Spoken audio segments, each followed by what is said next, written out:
예, 항상 말씀드리지만요, 남이 만난 하나님 아무 소용없습니다.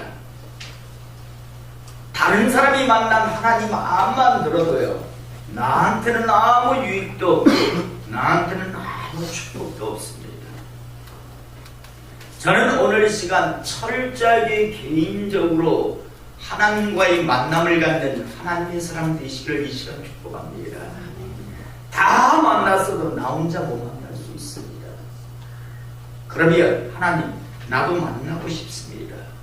나도 정말 당신을 만나고 싶습니다. 만난 척이 아니라 정말 만나고 싶습니다. 라고 그렇게 몸부림치시더라도 그렇게 만나실 수 있길 원합니다. 그런 사람은 만납니다.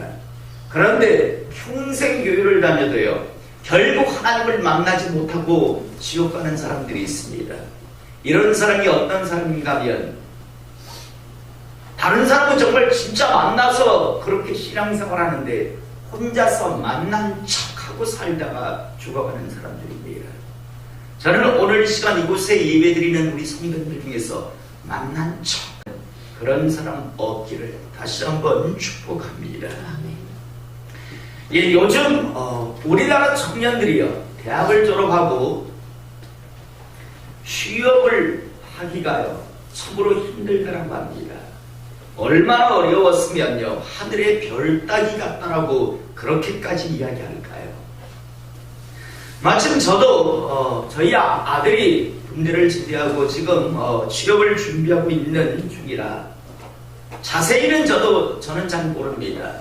하지만 옆에서 잠시 보면서 참 많이 힘든 그런 과정이구나라는 것을 이렇게 보게 되는데요. 요즘 대개 기업들이 채용을 하는 그런 과정을 보니까요, 가장 먼저는 입사 지원서를 받더군요. 이때 이력서, 자기소개서, 토익, 토플, 영어 성적, 또 대학 다닐 때의 성적 증명서, 또 자격증 사본 이런 것들을요 제출을 하게 됩니다. 그런데 여러분, 이게 장난이 아니더라고요. 자기소개서, 저는 강원도 영월에서 몇 년 몇 월 며칠에 태어나서 저희 땐 그랬어요. 저는 1900 몇 년도에 강원도 영월 어디에서 태어나서 누구누구의 아들과 누구누구의 자녀로서 몇 남 몇 녀, 이런 자기소개서가 아니더라고요.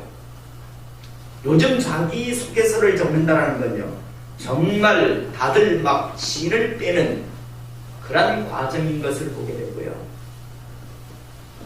성적도 마찬가지고 영어 토익, 토플 성적도 마찬가지더라고요. 요즘 대학이요, 그냥 대충 낭만 이런 걸 즐기면서 대학을 다닌다, 이건 상상을 못 하겠더라고요. 정말 전쟁터와 같다라는 그런 생각을 해보게 되는데요. 어쨌든 이렇게 서류를 냅니다. 서류를 내면 그 중에서도요 이제 많은 사람들이 이제 걸러집니다. 그나마 이제 서류에 합격을 하면 그 다음은요, 두 번째로 면접을 보는데, 이때 면접이요 한 번 보는 게 아니라 두 번이더라고요. 되게 저희 때는 면접하면 그 회사의 간부 앞에 앉아가지고 대충 몇 마디 물어보는 것, 가족이 어떻게 되나 이런 정도, 그죠? 고향이 어떻게 되나, 아니면 공부를 어떻게 했냐, 이런 면접을 우리는 생각하는데요, 이런 면접이 아니더라고요. 대개 기업은요, 입사하기 위해서 온 그런 취업 지원한 사람들을요 한 5-6명씩 이렇게 딱 그룹을 나놓고요, 문제를 하나 딱 잡아 던져주는 거예요. 그리고 기업의 간부들을 옆에서 지켜보고 있습니다. 니들끼리 싸워보라는 겁니다. 니들끼리 한번 이 문제를 토의하면서 어느 놈이 진짜 똑똑한 놈인지, 어느 놈이 정말 전문적인 지식을 가지고 있는지를 옆에서 지켜만 보고 있어요. 그러면 자기들끼리 막 토론을 해가는 거예요. 주제 하나 딱 던져주고요. 거기서 말 못하고 쭈삣쭈삣하면 다 탈락이에요. 그러니까 똑똑하고 말도 잘해야 되고요. 뭐 웬만한 풍성한 지식을 가지고 있어야 해요.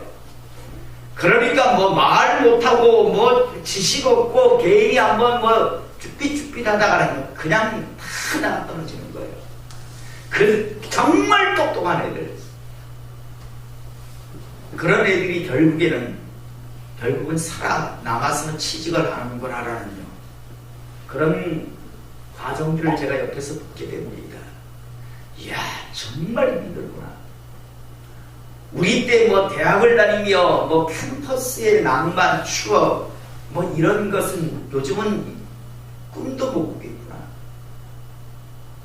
정말 대단하더라고요.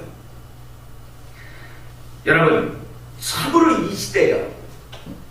일개 기업에 입사를 해서 그 회사에서 쓰임을 받는다는 것 정말 어렵습니다.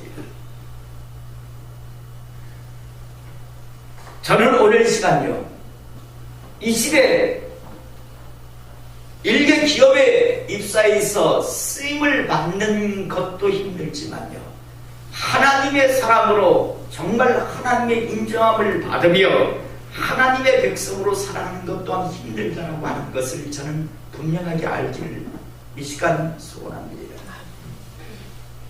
이 시대 많은 교회 안에 있는 사람들이 착각하는 게 있어요. 무엇인가 하면 이건 정말 무서운 착각입니다. 무서운 오해인데요. 이런 무서운 착각과 오해를 한 건 죄송하지만 거짓 사꾼 목회자들 때문에 발생을 한 건데요.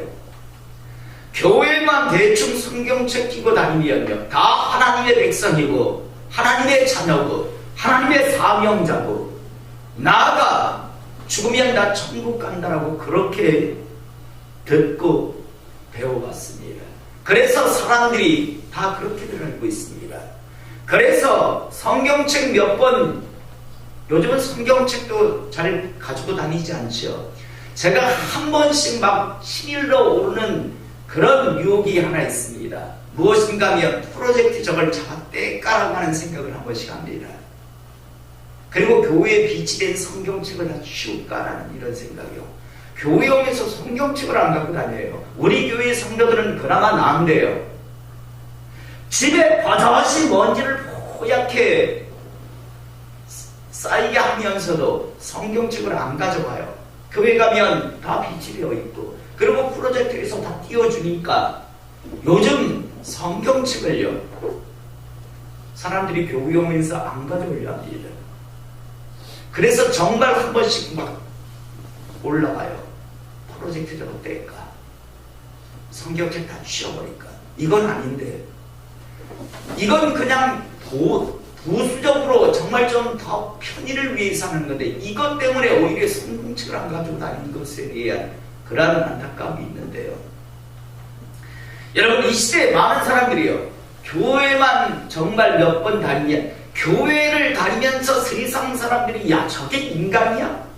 저게 정말 사람일까? 라고 하는 짓을 세상에서 하는데도요, 아주 싱긋싱긋 웃으면서 나 천국 가는데, 나 하나님의 자녀, 하나님의 백성이라고 그렇게들 이야기합니다. 세상 사람들이 질려버립니다. 이야, 어떻게 저렇게 뻔뻔하지? 저 짓을 하고도 천국 백성이 된다라고 스스로 말하고 하나님의 백성이라고 어떻게 저렇게 뻔뻔스럽게 말하지? 그럴 때 이렇게 또 싱긋이 웃으며 말하죠.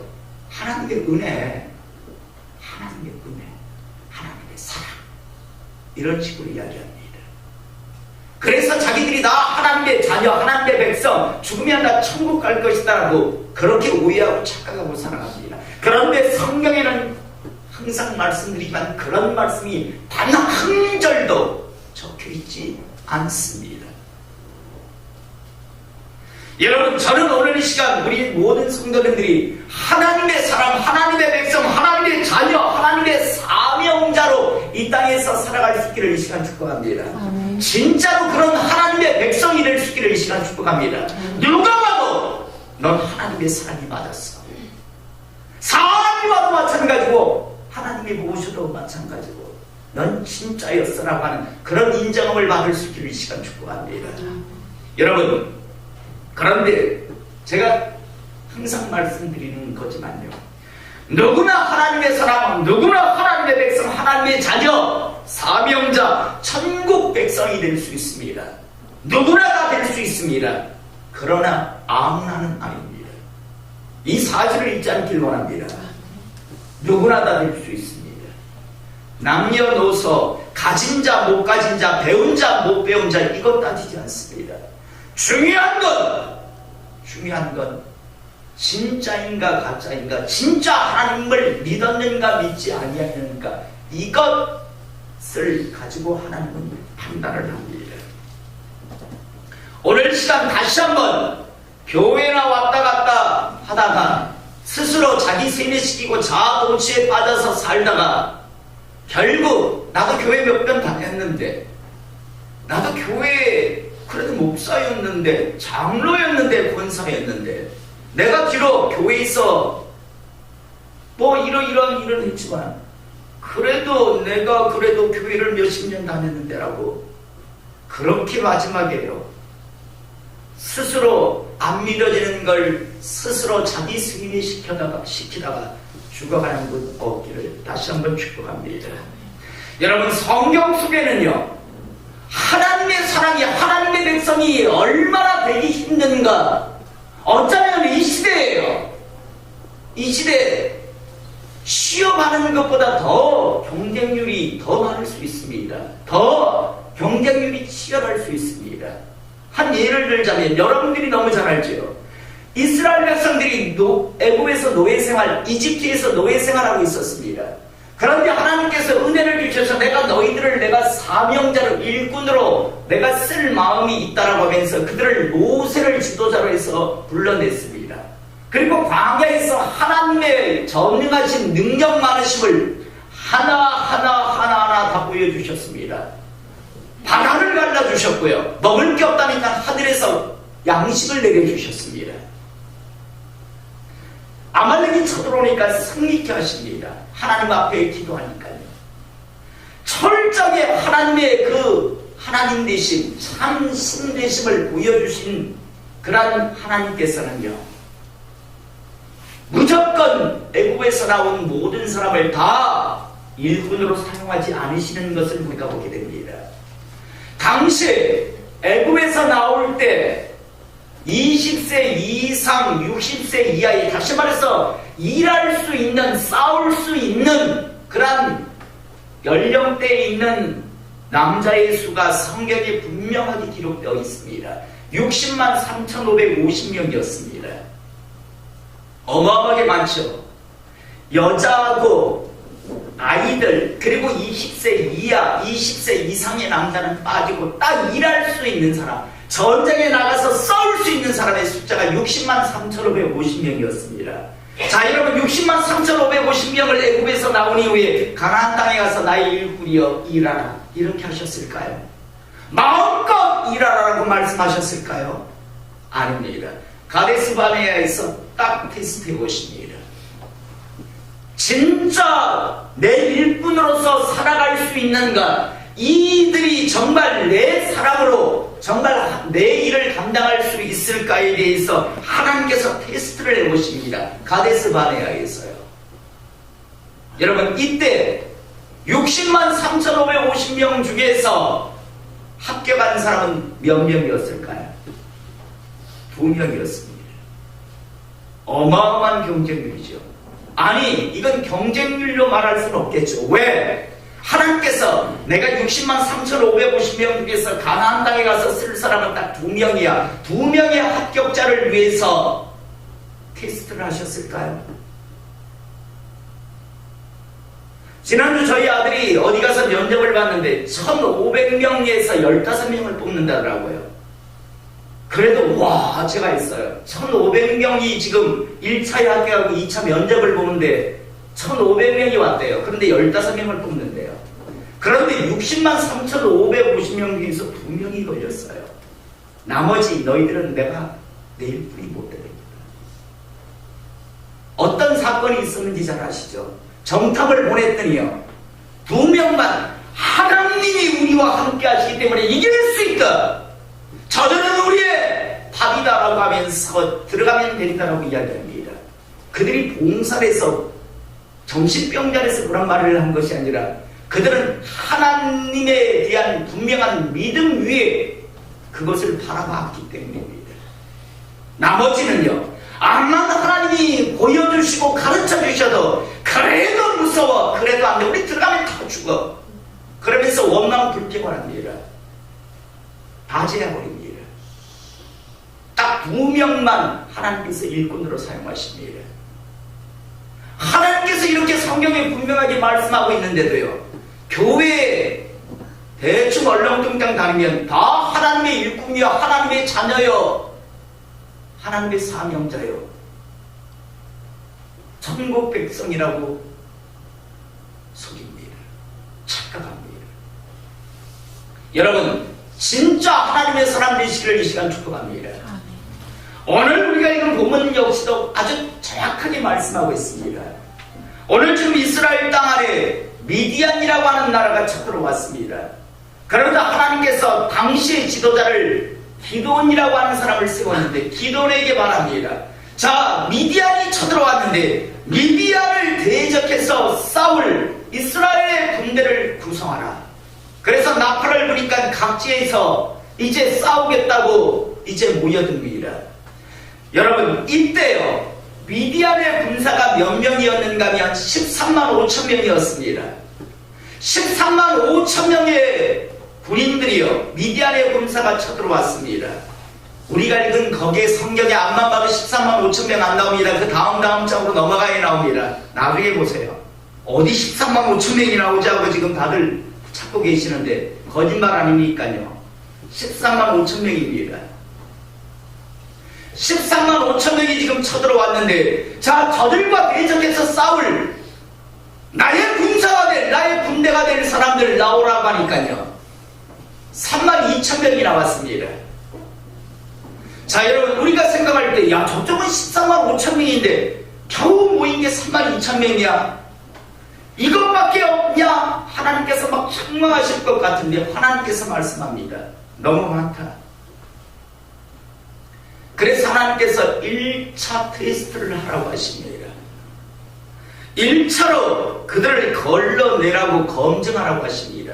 이때 검증의 기준이 3절에 나와 있습니다. 이제 너는 백성의 귀에 외치기를 누구든지 두려워 떠는 자는 길라산을 떠나 돌아가라 하라. 3만 2천 명이 나와 있는데 하나님께서 기드온에게 말합니다. 이 전쟁에 나와 있음에 두려워서 떠는 자들이 있다면 돌아가라. 하나님이 우리와 함께하기 때문에 이 전쟁을 반드시 이긴다라가 아니라 마음속에 두려워서 괜히 나왔어, 틈만 나면 내가 도망가야지, 왜 나왔을까, 이런 생각하는 자 가라라고 이야기하는 겁니다. 너희들은 내가 안 쓰겠으니 돌아가라고 이야기하는 겁니다. 아마 이때 이 소리를 들은 사람들 얼씨구나라고 좋다라고 아마 생각했을 겁니다. 3만 2천 명 중에서 2만 2천 명이 돌아갑니다. 돌아간 2만 2천 명은 아마 속으로 그랬을지 모릅니다. 아싸! 그런데 하나님 보시기에는요, 못 쓸 자들, 사용할 수 없는 자들이었습니다. 제가 자주 말하죠. 한때 교회 좀 다녔다가 교회가 어쩌고 저쩌고, 자기 입장에서는 교회를 간뒀다라고 생각하죠. 그런데 하나님 입장에서는 버리신 겁니다. 끝까지 믿음을 가지지 못하는, 쓸 수 없는 자, 그래서 하나님께서 버리신 겁니다. 2만 2천 명이 돌아갑니다. 이제 10,000명이 남았습니다. 저쪽은 14만 5천 명인데 이쪽은 10,000명 남았습니다. 2만 2천 명이 돌아갔으니까. 자, 1차 말하자면 테스트에서 2만 2천 명이 탈락을 하는 겁니다. 10,000명이 남았는데 하나님께서 또다시 테스트를 해보라고 합니다. 나는 쓰고 싶지, 어중이 떠중이를 쓰고 싶지 않다는 말입니다. 어중이 떠중이 써봤자 나중에 지가 잘난 줄 알고 지가 잘한 줄 알고 다 떠들어 지킬 거니까, 나는 진짜 내 백성을 쓰고 싶으니까 10,000명 이것도 많다, 다시 한번 테스트해라.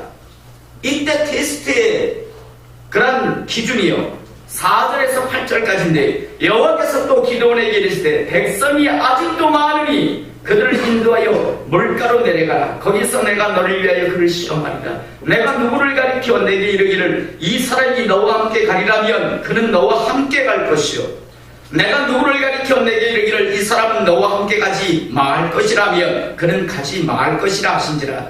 나의 테스트의 기준이 이것이다란 말이죠. 그러면서 5절에 이에 백성이 인도하여 물가에 내려가매 여호와께서 기드온에게 이르시되 누구든지 개가 핥는 것 같이 혀로 물을 핥는 자들을 너는 따로 세우고 또 누구든지 무릎을 꿇고 마시는 자들도 그와 같이 하라 하시더니 손으로 움켜 입에 대고 핥는 자의 수는 300명이요 그 외의 백성은 다 무릎을 꿇고 물을 마신지라. 다시 말했어요. 다들 목이 말랐을 것 아니에요. 그런데 물이 있는데 거기에 머리를 쳐박고 그냥 개가 물을 먹듯이 벌컥벌컥 먹는 자, 그 다음 무릎을 꿇고 물을 떠가지고 경계하며 물을 마시는 자, 이 자들을 따로 세우라고 이야기합니다. 무릎을 꿇고 경계 태세를 늦추지 않고요 물을 마시는 자가 300명이었고 물이 보이니까 그냥 머리를 쳐박고 개가 물을 먹듯이 혀로 핥아먹는 자가 결국은 9,700명이었습니다. 우리의 생각은 9,700명 쪽을 쓰실 것 같은데 9,700명 다 탈락. 난 저들을 안 쓰겠다. 지금 이 전쟁의 긴장감, 지금 저들이 무엇 때문에 왔는가, 그 자체에 대해서 정확한 인식을 하지 못하는 자들, 저들을 안 쓰겠다는 이야기죠. 그래서 결국에 하나님께서 쓰시겠다고 최종 합격자는 300명이었습니다. 32,000명 중에 이때의 최종 합격자는 300명이었습니다. 603,550명보다는 낫네. 그땐 2명이었는데 32,000명 이번엔 중에서는 300명을 쓰시네. 여러분, 우리는 성경을 통해서 분명하게 보게 됩니다. 많은 사람들이 교회만 그냥 왔다 갔다 하면 하나님의 자녀, 하나님의 백성, 나는 사명자, 천국 백성이라고 이야기하지만 성경에는 그렇게 말씀하시지 않습니다. 하나님은 그렇게 일하시지 않습니다. 진짜인가 가짜인가를 반드시 내 자녀, 내 백성인가 아닌가, 정말 나를 경외하는 자인가 나를 믿는 자인가 아닌 자인가를 철저하게 나누십니다. 그리고 사용하십니다. 사랑하는 성도 여러분, 말씀을 정리하겠습니다. 진짜 하나님의 사람으로 살아가시려 이 시간 축복합니다. 아무나 안 씁니다. 아무나 내 자녀라고 내 백성이라고 이야기하지 않습니다. 하나님은 성경 어느 곳에서 그렇게 말씀하고 있습니까? 그게 은혜고 그게 사랑이라고요? 천만의 말씀이요. 하나님은 철저하게 내 자녀인가 내 백성인가 아니 내 백성이 아닌가 내 자녀가 아닌가를 철저하게 구분해 보십니다. 지금 이 시점에서 여러분들을 하나님께서 테스트해 보신다면 하나님은 어떠하실까요? 내 자녀 내 백성이라고 정말 말씀하실까요? 넌 아니잖아. 넌 내 백성이 아니고 넌 내 자녀가 아니잖아 라고 하실까요? 너는 흉명한댔지, 그럴듯하게 천만했지, 넌 진짜가 아니었잖아라고 그렇게 말씀하실까요? 아니면 넌 진짜 나의 자녀 내 백성이라고 그렇게 인정하실까요? 그건 철저하게 스스로 그 정답을 가지시길 원합니다. 그리고 말씀드립니다. 저는 여러분들이 진짜 하나님의 자녀, 하나님의 백성이 되시길 시간 축복합니다. 하나님은 숫자로 말합니다. 603,550명 중에서 딱 2명 준비됐으니까 2명만 딱 쓰십니다. 그런데 그 2명을 통해서 위대한 일을 이루십니다. 저쪽에 145,000명이 쳐들어왔다 할지라도 이쪽에 32,000명 다 안 쓰십니다. 제대로 된 300명만 사용해도 얼마든지 하나님은요 하나님의 일을 이루실 수 있습니다. 그래서 숫자 노름을 안 하십니다. 제대로 된 한 사람이 말을 10만을 100만을 변화시킬 수 있기 때문입니다. 오늘 이 시간 저는 이 시대 교회 안에 있는 사람들이 하는 가장 무서운 오해와 착각, 대충 섞여 있으면, 대충 믿는 사람들과 함께 휩쓸려 다니면 어떻게 되겠지, 이런 오해와 착각 하지 마십시오. 하나님은 철저하게 구분하십니다. 히브리서 10장이 뭐라고 말씀합니까? 히브리서 4장이죠. 장차 하나님 앞에 영과 혼과 관절과 골수를 찔러 쪼개기까지 하며, 정말 영혼이, 우리는 분리가 안 되니까 그냥 영혼 이러지만요, 마지막 때는 육, 영, 혼 낱낱이다, 여러 우리 표현으로 하면 까발려 보고요. 그래서 벌거벗은 몸과 같이 하나님 앞에 완벽하게 드러날 것이다라고 말씀합니다. 그때 철저하게 개인적으로 완전히 낱낱이 하나님 앞에 내가 정말 진짜였는지 가짜였는지를 그때 이제 보시게 될 겁니다. 저는 그때가요, 진짜로 발견되실 수 있기를 이 시간 축복합니다. 나의 순서가 다가올 때, 나의 심판의 순서가 다가올 때 왜 빨리 안 오지? 내 순서가 왜 빨리 안 오지라고 이렇게 기다려질 수 있기를 원합니다. 순서가 다가올 때마다 자꾸만 뒷걸음질 치면서 두려워하는 그 순간을 맞이하지 않는 모든 하나님의 사람 되시길 이 시간 축복합니다. 기도하겠습니다. 사랑과 은혜가 많으신 하나님 아버지, 저희를 분명히 알기를 원합니다. 아무나 하나님의 자녀, 하나님의 백성, 사명자, 일꾼이라고 이야기하시지 않는다는 것,